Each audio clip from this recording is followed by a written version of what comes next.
الحمد لله نحمده ونستعينه ونستغفره ونؤمن به ونتوكل عليه ونعوذ بالله من شرور أنفسنا ومن سيئات أعمالنا من يهده الله فلا مضل له ومن يضلله فلا هادي له ونشهد أن لا إله إلا الله وحده لا شريك له ونشهد أن سيدنا وحبيبنا ومولانا محمدا عبده ورسوله صلى الله تعالى عليه وعلى آله وصحبه وأزواجه وذريته وبارك وسلم تسليما كثيرا كثيرا. أما بعد فأعوذ بالله من الشيطان الرجيم. بسم الله الرحمن الرحيم. سبحان الذي أسرى بعبده ليلا من المسجد الحرام إلى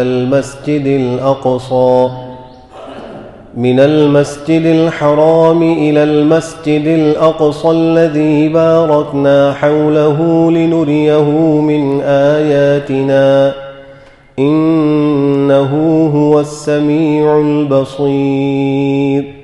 صدق الله مولانا العظيم وبلغنا رسوله النبي الكريم ونحن على ذلك من الشاهدين والشاكرين والحمد لله رب العالمين.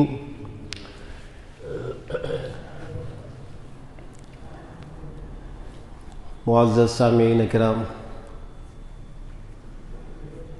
سرور عالم جناب نبی کریم صلی اللہ علیہ وسلم جب طائف کے سفر سے واپس ہو رہے تھے تو مقام نحلہ میں کچھ دیر کے لیے آپ نے قیام فرمایا اور وہاں نماز ادا فرمائی. اسی نماز کے دوران نصیبین کے کچھ جن جو وہاں سے گزر رہے تھے آپ کی تلاوت سن کر رک گئے اور انہوں نے خاموشی سے آپ کی تلاوت کو اور قرآن کریم کی آیات کو سنا اور پھر جا کر اپنی قوم کو اس کی طرف بلایا اور دعوت دی. اللہ سبحانہ و تعالیٰ نے اس واقعے کو سورہ احقاف کی آیات میں بیان فرمایا کہ وَإِذْ صَرَفْنَا إِلَيْكَ نَفَرًا مِّنَ الْجِنِّ يَسْتَمِعُونَ الْقُرْآنَ، جب ہم نے آپ کی طرف جنات کی ایک جماعت کو بھیجا تھا جو قرآن کریم کو کان لگا کر اچھی طرح سن رہے تھے، یعنی بہت ہی توجہ کے ساتھ وہ سن رہے تھے. فَلَمَّا حَضَرُوهُ قَالُوا أَنصِتُوا، جب آپ کے پاس وہ آئے تو انہوں نے کہا کہ خاموش ہو جاؤ. فَلَمَّا قُضِيَ وَلَّوْا إِلَىٰ قَوْمِهِمْ مُنذِرِينَ، جب نماز ختم ہو گئی تو وہ اپنی قوم کی طرف واپس لوٹ گئے تاکہ ان کو بھی جا کر ڈرائیں اور ان کو بھی یہ مضامین سنائیں. قالوا يا قومنا إنا سمعنا كتابا أنزل من بعد موسى مصدقا لما بين يديه يهدي إلى الحق وإلى طريق مستقيم.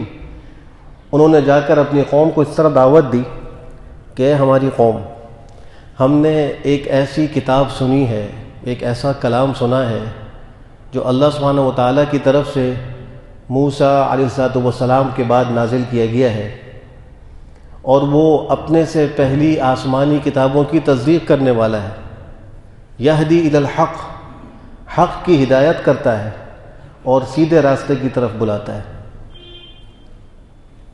پھر کہا کہ یا قومنا اجیبوا داعی اللہ وآمنوا بہ یغفر لکم من ذنوبکم ویجرکم من عذاب علیم. اے ہماری قوم، یہ جو اللہ کا داعی ہے، اللہ کی طرف بلانے والا ہے، اس کی دعوت کو قبول کر لو، اس پر ایمان لے آؤ، اللہ تمہارے گناہوں کو بھی معاف کر دے گا اور تم کو کل قیامت کے دردناک عذاب سے بھی بچا لے گا. وَمَن لَّا يُجِبْ دَاعِيَ اللَّهِ فَلَيْسَ بِمُعْجِزٍ فِي الْأَرْضِ. فرمایا کہ اگر کوئی اللہ کے اس داعی کی پکار کو نہیں سنے گا اور وہ اس کی دعوت کو قبول نہیں کرے گا تو وہ اللہ سے بچ نہیں سکتا، اللہ کی پکڑ سے بچ نہیں سکتا، اور کل قیامت میں اس کا کوئی مددگار حمایتی بھی نہیں ہوگا، اور ایسے ہی لوگ کھلی گمراہی میں پڑے ہوئے ہیں۔ تو ان جنات نے جا کر اپنی قوم کو یہ قرآن کریم سن کر دعوت بھی دی۔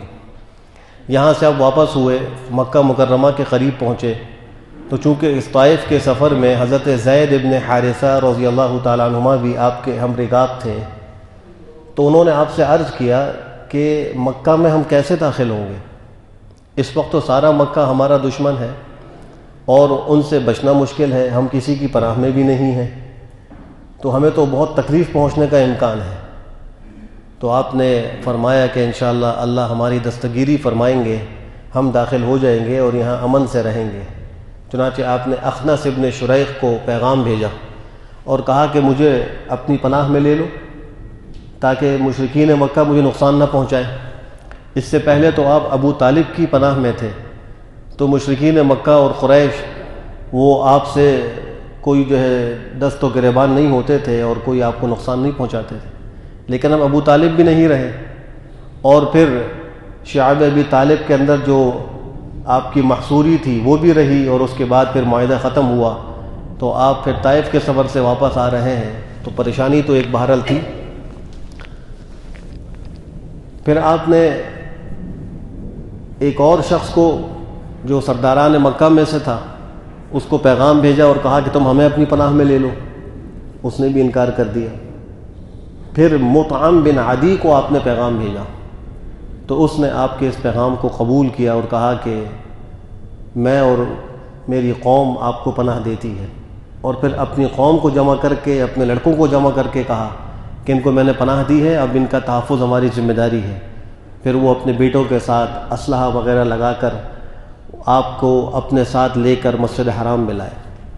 آپ وہاں داخل ہوئے، حجر اسود کو آپ نے بوسہ دیا، طواف کیا اور دو گانا ادا کیے، اور پھر آپ فرمایا کرتے تھے، چونکہ مطعم بن عدی کا انتقال ہو گیا تھا، غزوہ بدر کے بعد جب وہ کفار مکہ کے اسیران جو 70 کی تعداد میں تھے وہ آپ کے سامنے موجود تھے اور اب تک کوئی فیصلہ نہیں ہوا، تو آپ نے فرمایا لو کان مطعم بن عدی حیا ثم کلمنی فی ہؤلاء النتنہ، اگر آج مطعم ابن عدی زندہ ہوتا اور وہ مجھ سے ان بدبودار، ان گندے لوگوں کے بارے میں کوئی بات چیت کرتا، سفارش کرتا، لَتَرَكْتُهُ لَهُ، تو میں اس کی رعایت میں ان سب کو چھوڑ دیتا۔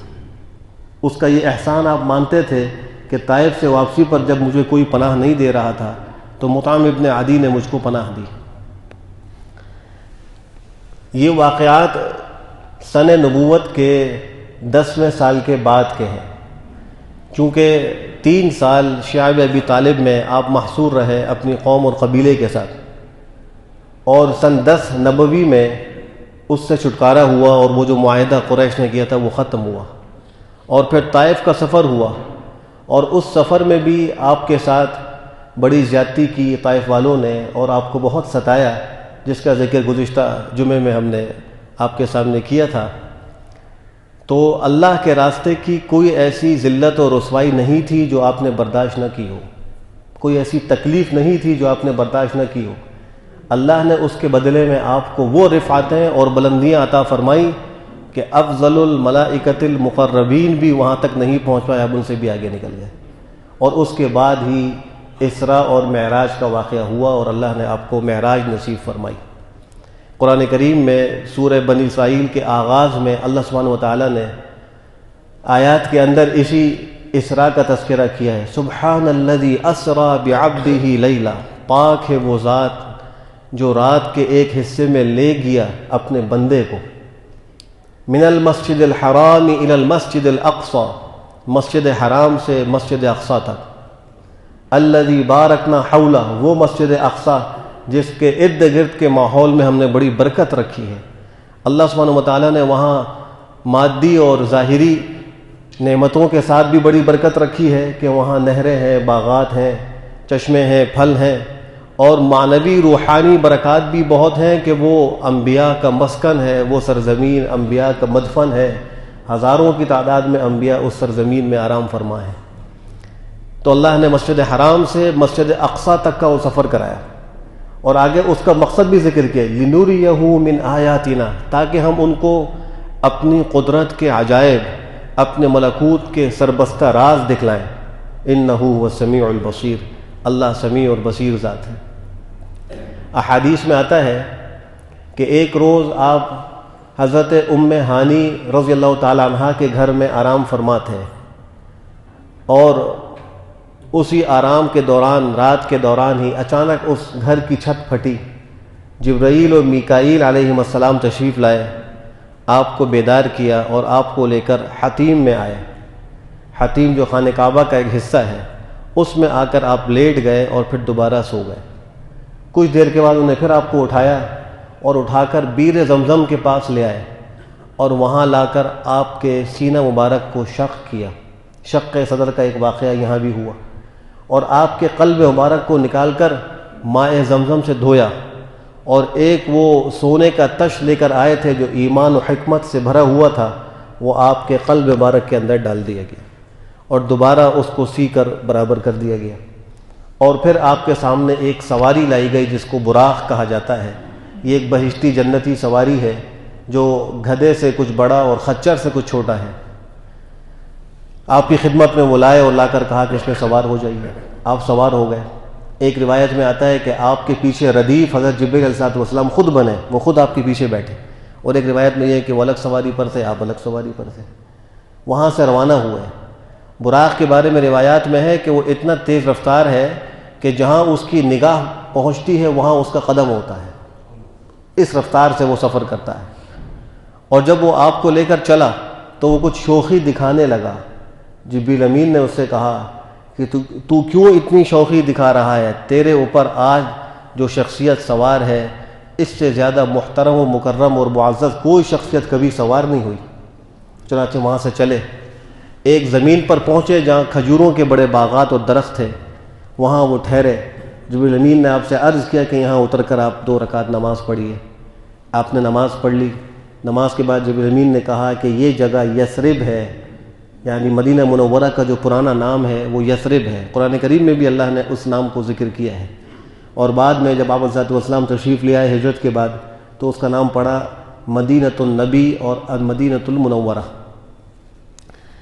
اور پھر یہ بھی کہا کہ یہ وہ مقام ہے جہاں آپ ہجرت کر کے تشریف لائیں گے۔ پھر آگے چلے، کچھ سفر کیا، پھر ایک سرزمین پر رکے، کہا یہاں بھی اتریے اور نماز پڑھیے۔ آپ نے نماز پڑھی، پوچھا کہ یہ کون سی جگہ ہے؟ تو کہا کہ یہ شجر موسیٰ کے قریب وادی سینا ہے۔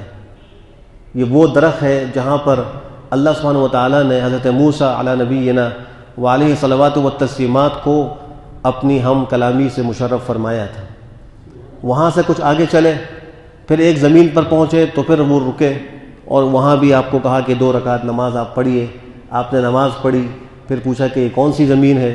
تو جبریل امین نے عرض کیا کہ یہ مدین کا علاقہ ہے۔ مدین حضرت شعیب علیہ السلام کا مسکن ہے، ان کی قوم وہاں آباد تھی، اور ان کو اہل مدین کے نام سے بھی موسوم کیا گیا ہے۔ یہاں سے پھر چلے، چوتھی جگہ رکے، اور وہاں بھی آپ کو نماز پڑھنے کا حکم دیا گیا۔ نماز کے بعد جبریل امین نے آپ کی خدمت میں یہ بات عرض کی کہ یہ بیت اللحم ہے، حضرت عیسیٰ علیہ السلام کی پیدائش اسی مقام پر ہوئی تھی۔ اور پھر وہاں سے آپ مسجد اقصیٰ تک پہنچے۔ یہ جو آپ کا سفر تھا یہ جسمانی سفر تھا، روحانی سفر نہیں تھا۔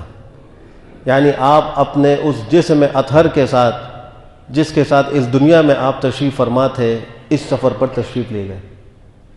اور یہی وجہ ہے کہ قرآن کریم نے اس سفر کو اس انداز سے بیان کیا کہ جس سے یہ بات معلوم ہوتی ہے کہ آپ کا یہ سفر مشرکین مکہ اور جو مخالفین تھے وہ قبول نہیں کر رہے تھے، وہ اس کو جھٹلا رہے تھے۔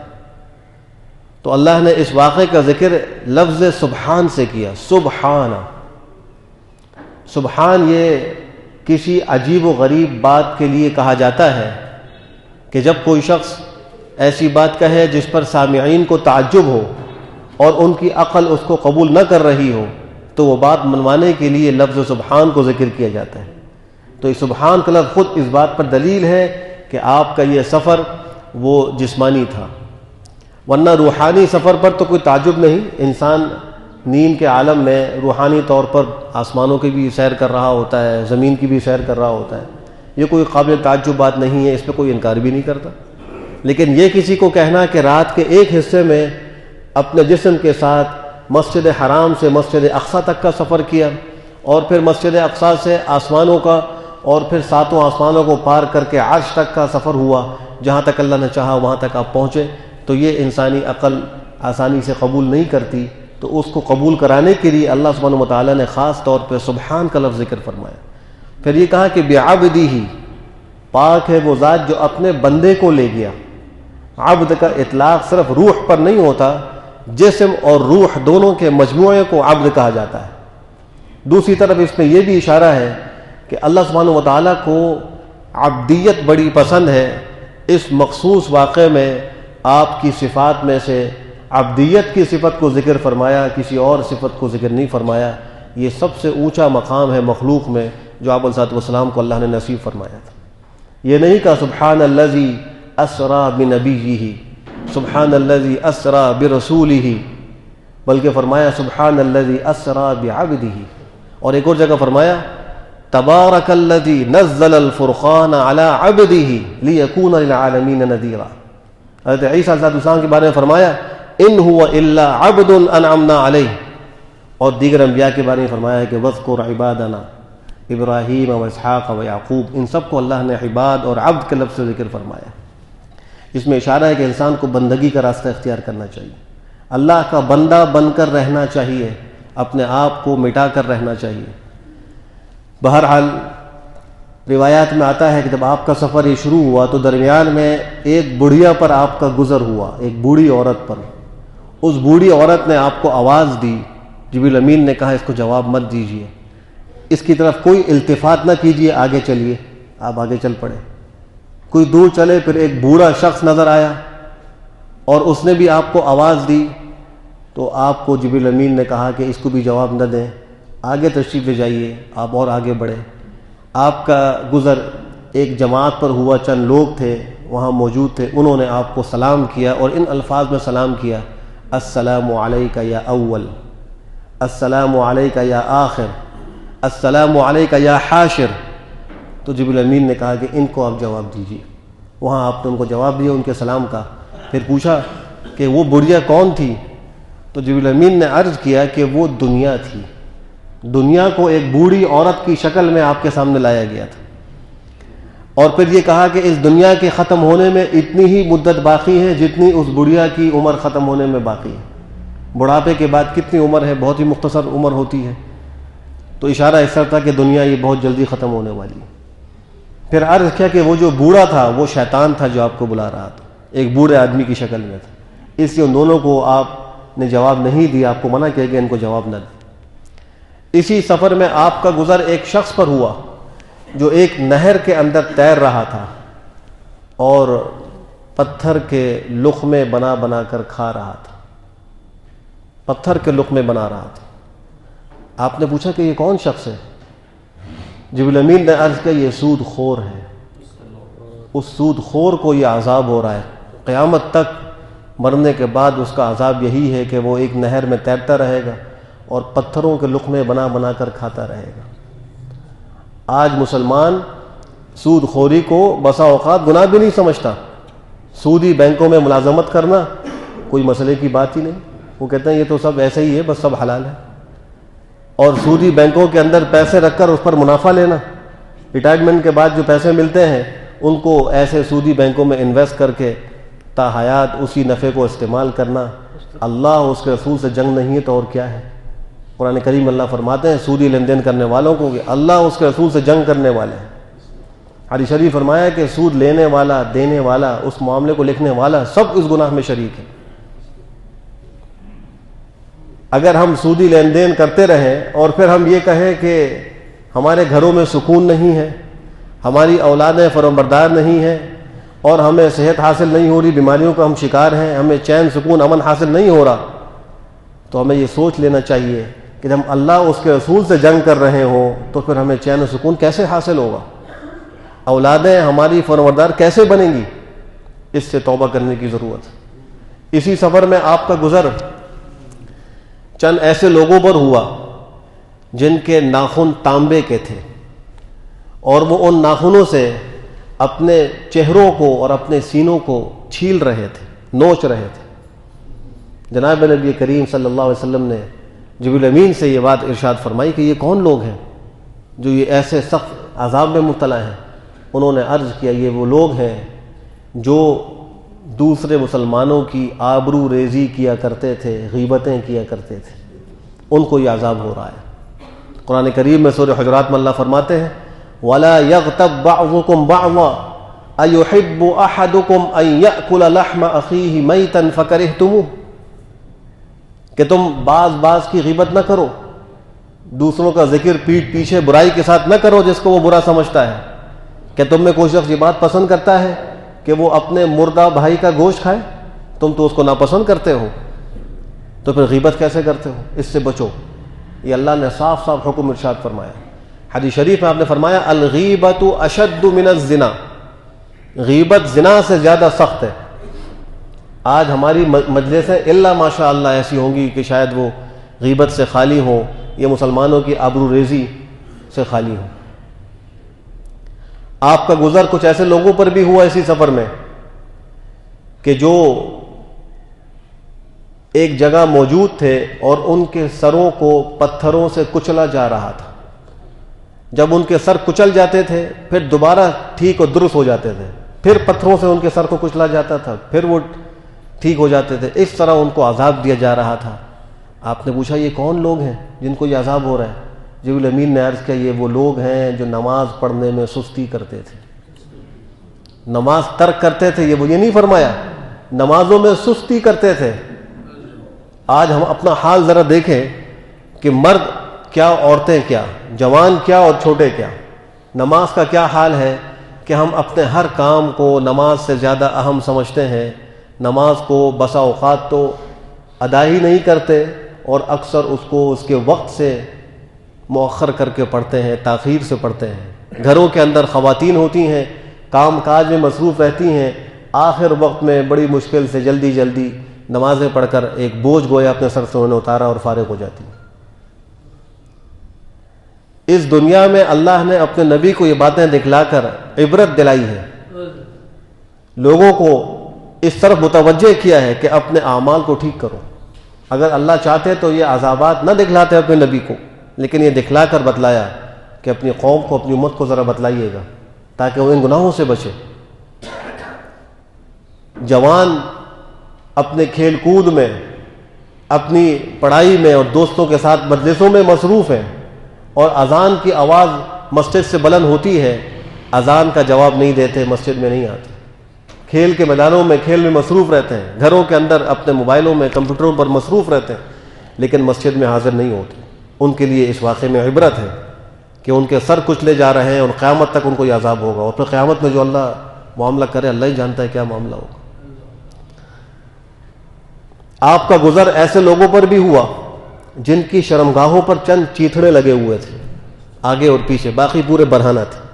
اونٹوں بیلوں کی طرح وہ کانٹے دار جھاڑیاں چر رہے تھے اور کھا رہے تھے۔ آپ نے پوچھا یہ کون لوگ ہیں؟ عرض کیا گیا یہ وہ لوگ ہیں جو اپنے مالوں کی زکوٰۃ ادا نہیں کرتے تھے، پوری زکوٰۃ نہیں دیتے تھے۔ آج بہت سے مسلمان ایسے ہیں کہ اپنے مال کا حساب بھی نہیں کرتے اور اس کی پوری زکوٰۃ نکالنے کا اہتمام بھی نہیں کرتے۔ ہر سال میں جو شخص صاحب نصاب ہو اور اس صاحب نصاب ہونے کے بعد اس پر سال پورا گزر جائے تو اس کے ذمہ زکوٰۃ فرض ہو جاتی ہے، اور جس وقت سال پورا ہوا ہے اسی وقت زکوٰۃ فرض ہوتی ہے۔ بعض لوگ سمجھتے ہیں کہ شاید رمضان میں زکوٰۃ نکالنا ضروری ہے، یہ بات بالکل غلط ہے۔ رمضان میں زکوٰۃ نکالنا کوئی ضروری نہیں ہے، جس وقت سال پورا ہو اس وقت زکوٰۃ دینی چاہیے۔ اگر کسی آدمی کا زکوٰۃ کا سال رمضان المبارک کے مہینے کے بعد کسی وقت میں پورا ہو رہا ہے، شوال میں، ذوالقعدہ میں، ذوالحجہ میں، اور وہ ایڈوانس طور پر رمضان میں زکوٰۃ دے دے تو وہ ادا ہو جائے گی، کوئی حرج کی بات نہیں ہے۔ لیکن کسی کی زکوٰۃ رمضان سے پہلے پوری ہو گئی، ادا نہیں کر رہا مال ہوتے ہوئے بھی، اور وہ رمضان کا انتظار کر رہا ہے، تو یہ طریقہ ٹھیک اور درست نہیں ہے۔ قرآن کریم اللہ فرماتے ہیں وَالَّذِينَ يَكْنِزُونَ الذَّهَبَ وَالْفِضَّةَ، ولا ينفقونها في سبيل الله فبشرهم بعذاب أليم يوم يحمى عليها في نار جهنم فتقوى بها جباههم وجنوبهم وظهورهم هذا ما كنزتم لأنفسكم فذوقوا ما كنتم تكنزون. جو لوگ مالوں کو جمع کر کے رکھتے ہیں ان کے حق کو ادا نہیں کرتے. فقہاء نے لکھا ہے کنز وہ مال ہے کہ جس کے اوپر زکوٰۃ کو ادا نہ کیا جائے، اس کے حق کو ادا نہ کیا جائے، وہ کنز ہے. اللہ فرما رہے ہیں والذین یکنزون الذہب، جو سونا اور چاندی کو کنز اور خزانہ بنا کر جمع کرتے ہیں، اس کی زکوٰۃ نہیں دیتے اور اس کو اللہ کے راستے میں خرچ نہیں کرتے، ان کو یہ حکم ہے ان کے لیے پیغمبر کو کہ آپ ان کو عذاب علیم کی خبر دیجیے، دردناک عذاب کی خبر دیجیے، جس دن ان پر آگ کو تپایا جائے گا اور ان کے انہی مالوں سے ان کے منہ کو داغا جائے گا، ان کے پہلوؤں کو داغا جائے گا، ان کی پشتوں کو داغا جائے گا اور کہا جائے گا یہ ہے وہ مال جو تم نے جمع کیا تھا، آج تم اپنے جمع کیے ہوئے مال کی سزا چکھو، اس عذاب کو بھگتو. اور معراج کے موقع پر سفر میں آپ کو یہ بات دکھلائی گئی ہے. اس لیے میرے عزیزوں، دوستوں اور بزرگوں، ضرورت اس بات کی ہے کہ ہم اپنی زندگیوں کا محاسبہ کریں، مراقبہ کریں، اپنے حالات پر غور کریں کہ ہم زندگی کس طرح گزار رہے ہیں. اگر اس میں کوئی ایسی بات پائی جائے، محسوس ہو جو قرآن و سنت اور شریعت کے خلاف ہو تو اس سے رجوع کیا جائے اور توبہ کی جائے. آخری بات یہ عرض کرنی ہے کہ اس فروری کے مہینے کی 14 تاریخ کو گزشتہ کچھ سالوں سے ویلنٹائن ڈے کے طور پر بعض لوگ منا رہے ہیں. یہ بالکل ایک خلاف شرع، خلاف اسلام ایک طریقہ ہے. اسلام کا اس تہوار سے کوئی تعلق نہیں، غیر مسلموں کا یہ طریقہ ہے. اور روم کے کچھ لوگوں نے اس کو ایجاد کیا اور ان کے تہواروں میں یہ تھا کہ اس موقع پر جو مرد ہیں وہ اپنی محبوباؤں کے نام اپنی قمیصوں کے آستین پر لکھ کر باہر نکلا کرتے تھے اور جن سے ان کو ناجائز عشق اور محبت کا تعلق ہوتا تھا ان کو تحفے وغیرہ دیا کرتے تھے. وہاں سے یہ رسم چلی اور عیسائیوں کے اندر آئی. عیسائیوں کے راہب اور راہبہ جو ہے ان کے لیے ان کی شریعت میں نکاح منع ہے، ان کے مذہب میں وہ سمجھتے ہیں کہ نکاح نہیں کر سکتے. تو کسی راہب کو کسی راہبہ سے عشق ہو گیا اور اس نے اپنے سفلی جذبات کی تسکین کے لیے 14 فروری کا دن ایک روایت کے مطابق جب آیا تو اس نے اس کو کہا، اس راہبہ سے کہا کہ آج کے دن میں اگر ہم اپنی اس خواہش کی تکمیل کر لیں تو ہم پر کوئی گناہ نہیں ہوگا، ورنہ اس کے علاوہ میں گناہ ہوگا. چنانچہ اس دن میں انہوں نے اپنی اس ناجائز خواہش کی تکمیل کی اور پھر وہ آہستہ آہستہ عیسائیوں میں تہوار بن گیا اور اب مسلمانوں میں بھی چند سالوں سے دیکھنے میں آ رہا ہے. نوجوان لڑکے اور لڑکیاں ایک دوسرے کو محبت کے پیغام بھیجتے ہیں، گلدستے بھیجتے ہیں، تحفے تحائف کو تبادلہ کرتے ہیں. بالکل خلاف شرع، اللہ کے غضب کو دعوت دینے والا عمل ہے. اللہ ہم سب کو اس سے بچنے کی توفیق نصیب فرمائے. وآخر دعوانا الحمد للہ رب العالمین.